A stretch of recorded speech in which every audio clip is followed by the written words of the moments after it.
Please Mahesh, உங்களோட character, உங்களோட profession, நீங்க ரொம்ப உயர்ந்தவர். உங்களுக்கு கண்டிப்பா நல்ல வாழ்க்கை அமையும். ப்ளீஸ் புரிஞ்சுக்குங்க. நான் நிச்சயதார்த்தத்துக்கு சம்மதம் சொல்லி உங்களை சங்கடப்படுத்தினதுக்கு என்ன மன்னிச்சிருங்க. அப்ப கல்யாணம் நடக்காது, நடக்கவும் கூடாது.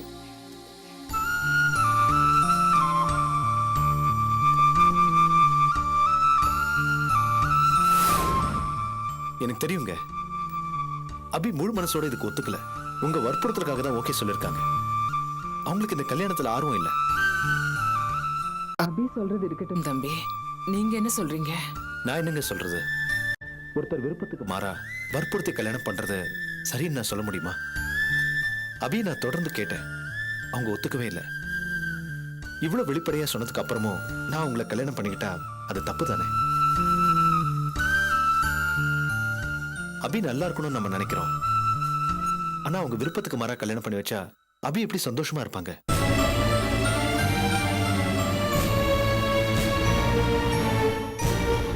அது மட்டும் இல்ல, இப்ப பாஸ்கர் மறுபடியும் அபியோட வாழ்க்கையில வந்திருக்காரு.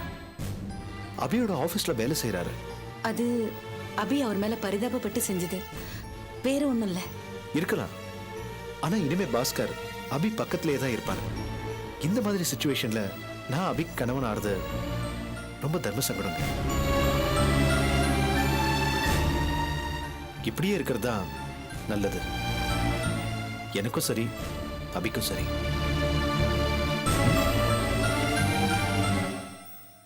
இந்தடி குடி, குடிடி. வேண்டாம் போமா. ஆமாண்டி, கண்டதையும் திங்க வேண்டியது, அப்புறம் வயிறு வலிக்குது எரியுதுன்னு சொல்ல வேண்டியது. எனக்குன்னு வந்து சேர்றீங்க பார். இந்த ஏண்டி குழந்தைக்கு கண்ட கஷாயத்தை கொடுக்குற? எனக்கு இப்படிதான் சாமி வைத்தியம் பார்க்க தெரியும். குர்ரி குடிமா. ச்சே, குடி. விட்டா எகிரிட்டே போற. அக்கா, யார்ப்பா நீ? அடக்கடையில இருந்து வரேன். உங்க வீட்ல இருந்து பணம் வாங்கியிருக்காங்க. என்ட்ரி போடாம வந்துட்டாங்க. இந்த வீட்ல இருந்து பணம் வாங்குனாங்களா? ஆமாக்கா. நீ வீடு மாதிரி வந்துட்டேன்னு நினைக்கிறேன். இல்லக்கா, கரெக்ட் அட்ரஸ் தான். நோட்ல போட்டிருக்கேன். அது யாருன்னு போட்டிருக்கு? கர்ணான் போட்டிருக்கு. என்னது கர்ணான் ஏன் புருஷன் பேர சொல்ற? இவர் எதுக்கு பணம் வாங்க போறாரு? யோ, என்னைய அது புது பழக்கம்? எதுக்கு அடக்கடையில பணம் வாங்குன? அட நீ வேற, நான் வாங்கலக்கல. பின்ன அட்ரஸும் சரியா எழுதிருக்கு. நோட்ல கர்ணான் உன் பேரை தானே போட்டிருக்கு. அப்படின்னு செலவு உனக்கு என்கிட்டயே மறைக்கிற அளவுக்கு? ஐயோ அப்படின்னா யாரையா வாங்கிருப்பா?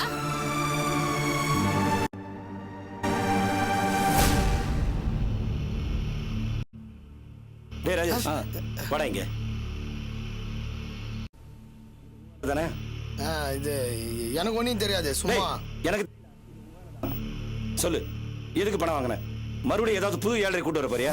சொல்லுடா. அண்ணா இல்லைண்ணா, அது எதுக்குடா பணம்? வீட்டுக்கும் கொடுக்கறதில்ல, அப்படியே என்னடா செலவு? அடகு கடைக்கு போற அளவுக்கு உனக்கு என்ன செலவு? சொல்லுடா. இல்லைண்ணா, அது வந்து நான் பொறுக்கி ராஸ்கல், புதுசா யாரையாவது சிறைங்க முடிச்சிருக்கியா? 2 பேரை கல்யாணம் பண்ணது பத்தாதா? இப்ப வேற யாருக்காவது முயற்சி பண்றியா? சொல்லுடா. அண்ணே சும்மாடா. நீ சும்மாடா, தயவு செய்து யாரும் தப்பா பேசாதீங்க. டேய், நீ என்ன அவனுக்கு வக்கலத்த? ஏன் அவனை பத்தி தப்பா பேசக்கூடாது? அண்ணே, என் மாமா மனசு பியூர் கோல்டுண்ணே. இவனை பத்தி யாரும் தப்பா பேசக்கூடாதுண்ணே. டேய் சும்மாடா. டேய் நீ சும்மாடா. கூட பிறந்த அண்ணனே உன்னை புரிஞ்சுக்காம பேசினுறாரு, ரத்தம் கொதிக்குதுடா. உன் நல்ல மனுஷன் யாருமே புரிஞ்சுக்க மாட்டாங்கடா. டேய் மாமா சும்மாடா. டேய் நீ சும்மாடா. மேட்ரு என்னன்னு தெரியுமா? மனோ அவன் பொண்டாட்டிக்கு புடவை எடுக்க முடியலன்னு ஃபீல் பண்ணான். நண்பன் மனசு அப்படியே உருகிருச்சு. புதுசா கட்டிக்கிட்டு ஃபீல் பண்ணக்கூடாது, சந்தோஷமா இருக்கணும்னு நினைச்சு என் நண்பன் கஷ்டப்பட்டு அந்த பணத்தை வாங்கி கொடுத்தான் தெரியுமா? இப்பவாது என் நண்பனோட நல்ல மனசை புரிஞ்சு அதெல்லாம் 2 வார்த்தை சொல்லு. என்ட வெக்கங்கிட்ட பேமானி, நீ பண்ண கூத்து தானடா. எதிலுமே சம்பந்தம் இல்லாத ஏன் புருஷன் அடி வாங்கினாரு, அதுக்கப்புறம் கூட நீ திருந்தலையா? இவர் பேரை சொல்லி பணம் வாங்கிட்டு அந்த மனோபயலுக்கு உதவி செய்யறியா? அது இல்ல, நீ அவன் புடவை வாங்க துட்டு இல்லன்னு தான். சரி, புடவை வாங்கறதுக்கு காசு இல்லாதவனுக்கு எதுக்குடா காதல் கல்யாணம் எல்லாம்? அப்படிப்பட்ட கேடு கெட்ட பயலுக்கு இப்படி ஒரு தருதலை மச்சான். சை, ஏண்டா இந்த மனுஷன் இழிச்சு வாங்கி நினைச்சுதான் இந்த மாதிரி எல்லாம் பண்ணிட்டு இருக்கீங்க. பாவண்டா இந்த மனுஷன், உன்னால எவ்வளவு கஷ்டப்படுறாரு. இவர் கையை உடைச்ச பாவீங்க, உன் கையை உடைச்சிருந்தா நான் சந்தோஷப்பட்டிருப்பேன். பா, ஒண்ணு திருதிருன்னு மொழி, இல்ல சட்டையை தூக்கிட்டு திரிஞ்சிட்டு.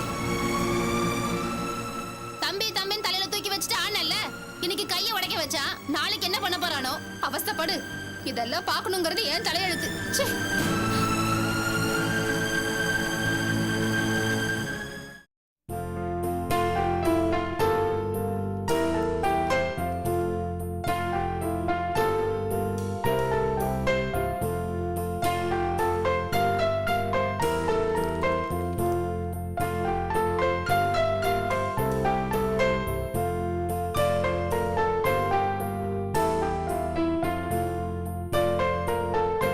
அபி அம்மா திரும்பி எங்காவது வெளியில கிளம்புறியா? இதோ ஆபீஸ்க்கு தான் கிளம்புறேம்மா. இந்த ஃபைல்ஸை கொஞ்சம் செக் பண்ணிட்டு போறேன். என்ன சித்தி, காஃபி சாப்பிட்டீங்களா? சாப்பிட்டேன். என்ன ரெண்டு பேரும் அமைதியா இருக்கீங்க, என்ன விஷயம்? அபி நாங்க மகேஷ பார்த்துட்டு வர்றோம். மகேஷியா, என்ன விஷயம்? என்ன அபி இப்படி கேக்குற? கல்யாண விஷயமா தான்.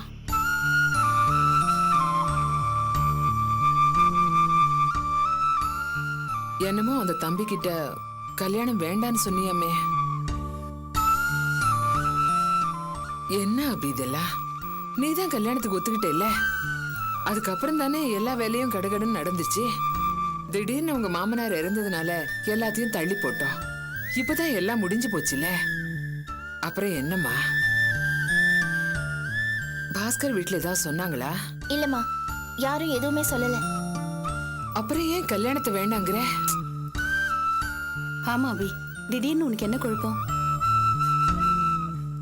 இந்த கல்யாணம் வேணாங்கிற விஷயத்த கூட நீ என்கிட்ட சொல்லல. மகேஷ் சொல்லிதான் எனக்கு தெரியுது.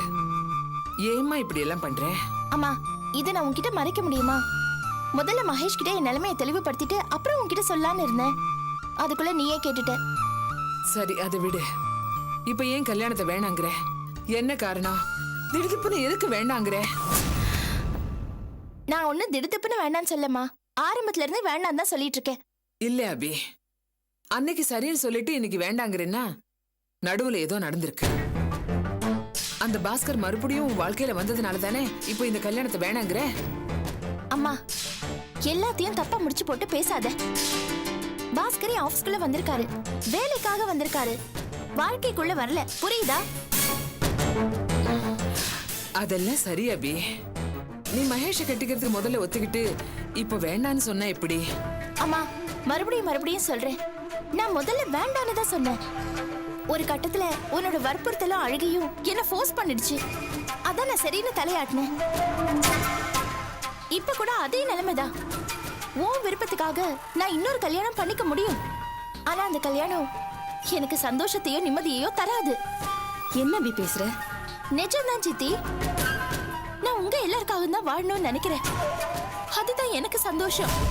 இல்ல அபி, அந்த சித்தி, பாஸ்கர் இதுக்கும் பாஸ்கரை நான் வேலைக்கு சேர்த்ததுக்கும் எந்த சம்பந்தமும் இல்ல. அது ஜஸ்ட் ஒரு அனுதாபம். அப்பா சாகும்போது என்னோட கைய பிடிச்சுக்கிட்டு தான் குடும்பம் தெருவுல நிக்க கூடாதுன்னு வேண்டிக்கிட்டாரு. அதை நிறைவேற்றுறது என்னோட கடமை நினைச்சிட்டு இருக்கேன். ஒரு தாயா இருந்து அவர் குடும்பத்தை நான் பாத்துக்கணும்னு அவர் சொல்லிட்டு போனாரு. அதுதான் நான் பண்ணிட்டு இருக்கேன். ஆமாமா, அவருக்கு என்ன? அவருடைய புள்ள பாசத்துல அவர் ஏதோ சொல்லிட்டு போயிட்டாரு. உன் அளவுக்கு மீறி வரமுறை இல்லாம அசிங்கப்படுத்தி அழ வச்சு கும்பலுக்கு நீ எதுக்காக உதவி பண்ணணும்? அதான் அவர் சொன்னார்ல சித்தி, தாய் ஸ்தானம்னு. பிள்ளைங்க தப்பு பண்ணா அதை பொறுத்துக்கிற மாதிரி தான். அவங்க பண்ணதையெல்லாம் நான் மறந்துட்டு அவங்களுக்கு நான் உதவி செய்யறேன். இத பாரு அபி, நீ சொல்றதை என்னால ஏத்துக்க முடியாது. அவங்க பண்ணதை எப்படி மன்னிக்க முடியும்? நமக்கு என்ன சொன்னியா இல்ல? சித்தப்பா பண்ணாத தப்பா நீங்க அவரை மன்னிக்கல? சுமதியோட வாழ்க்கையை அவர் கெடுக்கல? அதையெல்லாம் மீறி நீங்க அவரை மன்னிச்சிருக்கீங்க. ஏன்னா அவர் உங்க புருஷன். ஆனா நான் பாஸ்கரை அந்த கோணத்துல பார்க்கலையே. அப்பா சாகும்போது அவர் சொன்ன வார்த்தைக்காக, என்ன மகளா நினைச்சு வாழ்ந்த அவரோட குணத்துக்காக நான் பாஸ்கருக்கும் அவர் குடும்பத்துக்கும் உதவி செய்யறேன். அப்பாக்கு செஞ்சு கொடுத்த சத்தியத்தை என்னால மறக்க முடியல சித்தி. சரிம்மா, ஆனா உதவி செய்யணும்னா அதுக்கு வேற வழி இருக்கு இல்லையா? பணம் கொடுக்கலாம், பாஸ்கரை வேற இடத்துல வேலைக்கு சேர்த்து விடலாம். அதெல்லாம் விட்டுட்டு அதுல நிறைய பிரச்சனை இருக்கு சித்தி. வெளி இடங்கள்ல அவருக்கு நிறைய அவமானம். வேலை கேட்டு போன இடத்துல அவரோட பழைய விஷயங்களை பேசி அவரை காயப்படுத்திருக்காங்க. நான் கொடுத்த பணத்தை கூட பாஸ்கர் வாங்க மறுத்து திருப்பி கொடுத்திருக்காரு. ஏற்கனவே தற்கொலை வரைக்கும் போன மனுஷன் மறுபடியும் ஏதாவது விபரீதம் நடந்தா அந்த குடும்பம் என்ன ஆகும்? இருக்கிற நிலைமை தொடர்ந்தா பாஸ்கரோட மனநல பாதிக்கும். தப்பான யோசனைக்கு போவாருன்னு தான் நம்ம ஆபீஸ்ல வேலைக்கு சேர்த்தேன். இப்ப கூட வேற ஏதாவது நல்ல வேலை கிடைச்சா நான் அவரை அனுப்பிச்சிருவேன். அவரால எனக்கு எந்த பிரச்சனையும் வரதுக்கு வாய்ப்பே இல்லை. ஏன்னா என் மனசுல நான் தெளிவா இருக்கேன். சித்தி, கல்யாணம், குடும்ப வாழ்க்கை இந்த ரெண்டுல இருந்தும் நான் மனசார விலகி ரொம்ப நாளாச்சு.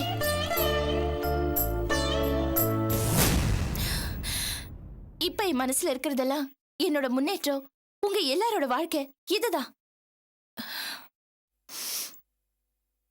ஏன் சித்தி, எங்க அம்மா உங்க புருஷனோட அதிகமா ஒரு 7-8 வருஷம் வாழ்ந்திருப்பாங்களா? நான் ஜஸ்ட் 1 வருஷம், அவ்வளவுதான். அம்மா எங்களுக்காக வாழ்ந்த மாதிரி நான் என் கூட பிறந்தவங்களுக்காக வாழ்ந்துட்டு போறேன். அதுலதான் எனக்கு நிம்மதி, சந்தோஷம் கிடைக்க போகுது. மத்தபடி நீங்க நினைக்கிற மாதிரி என்னோட சந்தோஷம் மகேஷ் கிட்ட இருந்தோ இல்ல பாஸ்கர் கிட்ட இருந்தோ இல்ல வேற யார்கிட்ட இருந்தோ கிடைக்க போறது இல்ல. அபி, அம்மா, எனக்கு இனிமே இன்னொரு கல்யாணம் நடக்காது. இனிமே அதை பத்தி பேசுறது தேவையில்லாத ஒரு விஷயம். ஆனந்திக்கு ஒரு வாழ்க்கை அமைச்சு கொடுக்கணும். நம்ம ஆர்த்தி சின்ன வயசுலயே இப்படி வந்து நிக்கிறா. மனோ அவனா ஒரு வாழ்க்கையை தேடிக்கிட்டா. நான் இவங்கள பத்தி தான் யோசிக்கிறேன். இவங்களோட வாழ்க்கையை சரி பண்ணணும் தான் நான் ஆசைப்படுறேன். என்னை தயவு செஞ்சு விட்டுருமா. காலம் பூரா உன்னோட பொண்ணா வெறும் அபியாவே நான் வாழ்ந்துட்டு போயிடுறேன். ப்ளீஸ்மா.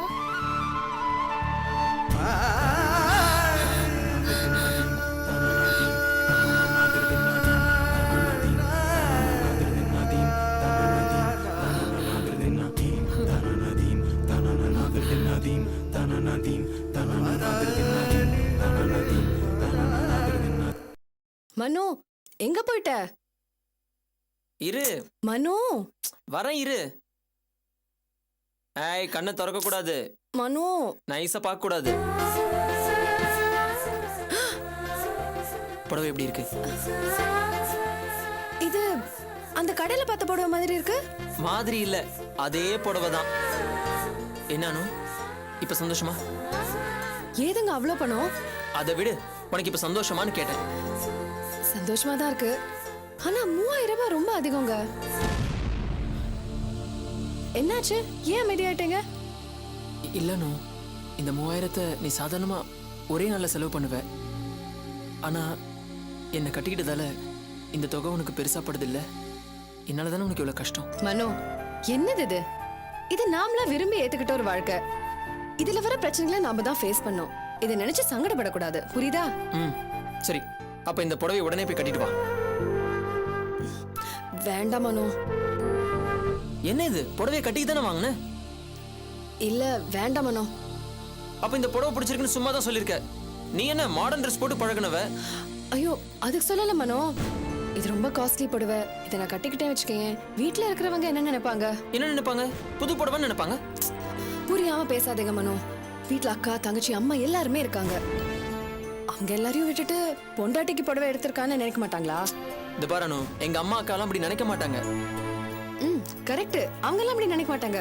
ஆனா ஆர்த்தி, அவ இதை பார்த்தா அவ்வளவுதான். என்ன என்ன சொல்லுவா? என்ன புரியாம பேசுறீங்க? அவ புருஷனோட வாழாம இங்க வந்திருக்கா. பத்தாததுக்கு நம்ம கல்யாணமும் அவளுக்கு பிடிக்கல. வயசுக்கு மீறின பேச்சு, நடவடிக்கை, அதுக்கு தான் சொல்றேன். அதுக்காக நீ இந்த புடவையை கட்ட மாட்டியா? நான் கட்டுறேன். ஆனா அவ இந்த வீட்டை விட்டு போகட்டும். பாவம் ராஜேஷ் அண்ணா எவ்வளவு கஷ்டப்படுறாரு தெரியுமா? இவ கொஞ்சம் கூட புரிஞ்சுக்காம நடந்துட்டு இருக்கா. அவ வாழ்க்கை அவளே வெறுமை ஆக்கிக்கிட்டு மத்தவங்க மேல கோபப்பட்டு இருக்கா. அவ இந்த வீட்டுல இருக்கிற வரைக்கும் உங்களுக்கும் நிச்சயமா பிரச்சனை தான். ஆமாமா, பிரச்சனை தான். அப்புறம் எதுக்கு கட்டிக்கிட்டு இங்க வந்தீங்க?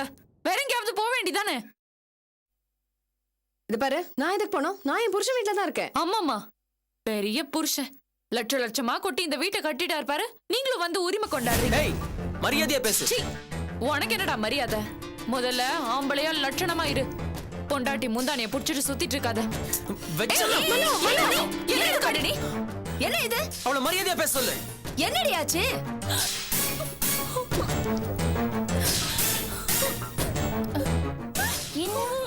என்னாச்சு ஆர்த்தி? ஏன் அழுதுட்டு இருக்க?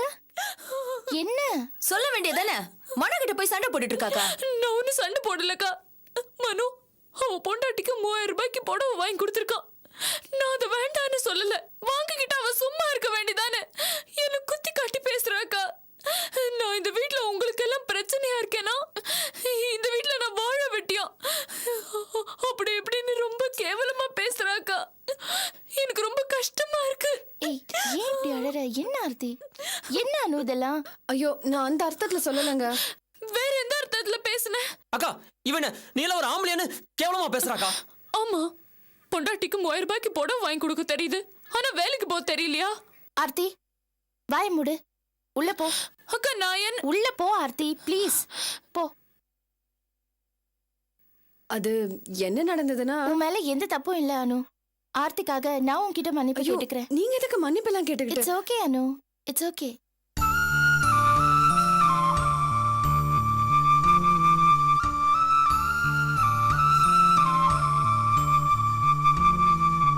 மனோ, அக்கா உன் பொண்டாட்டிக்காக புது புடவை வாங்கி கொடுத்துருக்கேன். அது நினைச்சா எனக்கு ரொம்ப பெருமையா இருக்கு மனோ.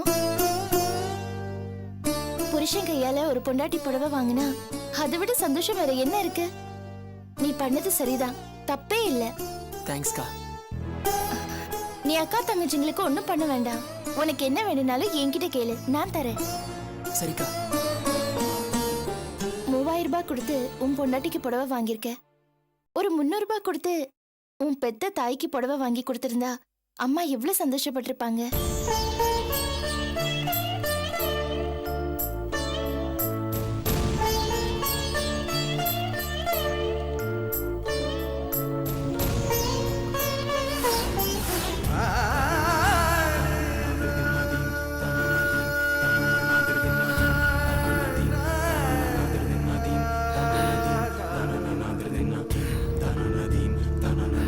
Nadim, Tana Nadim, Tana Nadim,